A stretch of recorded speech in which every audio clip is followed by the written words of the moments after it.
নমস্কার বন্ধুরা, প্রিয় ফুড কিচেনে তোমাদের সবাইকে স্বাগতম। আজ আমি রান্না করব কচুর শাক। তাই কচুর শাকগুলো ভাপিয়ে নিচ্ছি। কড়াই বসিয়ে দিয়ে দিয়েছি কচুর শাকগুলো। এবার দিয়ে দিব স্বাদ মতো নুন। এবার ঢেকে সেদ্ধ করে নেব।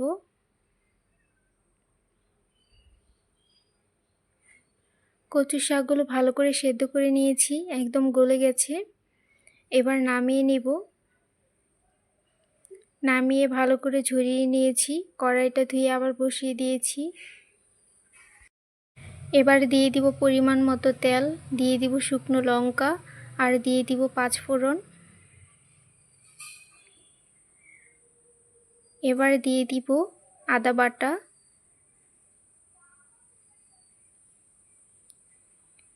আর দিয়ে দিব কাঁচা লঙ্কা বাটা।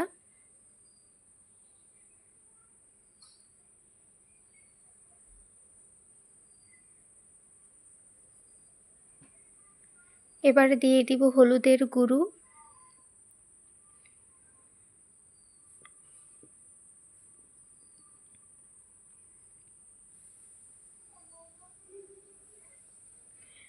এবার ভালো করে কষিয়ে নিব।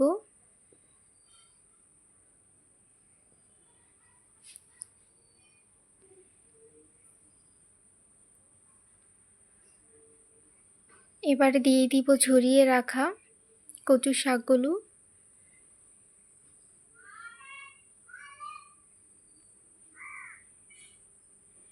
এবার অনবরত নেড়ে শাকগুলো ভেজে নেব।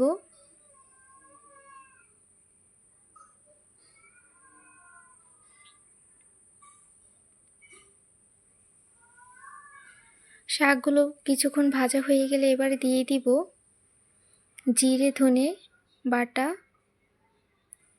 এগুলো ভাজা জিরে ধনে বাটা দিয়েছি।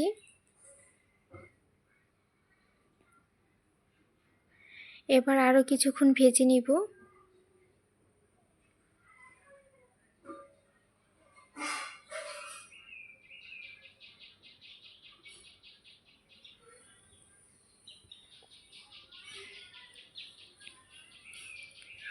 এবারে দিয়ে দিব আম কুচিয়ে নিয়েছি। আম দিলে টকটক মিষ্টি মিষ্টি ভালো লাগবে আর গলাতেও ধরবে না, তাই আম দিয়ে দিলাম। এখানে লেবুর রসও দেওয়া যায়, সেটাও ভালো লাগে। দেখো ভালো করে ভেজে নিয়েছি আর আমগুলো গলে গেছে। এবারে দিয়ে দিব স্বাদ মতো চিনি।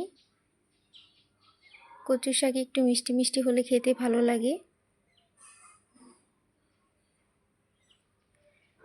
চিনি দিয়ে আরও কিছুক্ষণ ভেজে নিব।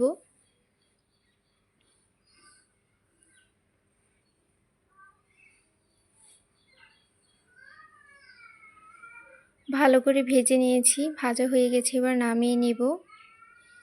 বন্ধুরা, ভিডিওটি ভালো লেগে থাকলে অবশ্যই চ্যানেলটি সাবস্ক্রাইব করে রাখবে আর লাইক কমেন্ট শেয়ার করতে ভুলবে না। এভাবে রান্না করে খেয়ে দেখবে, আম দিয়ে খুবই ভালো লাগে খেতে। হয়ে গেছে, এবার নামিয়ে নিব।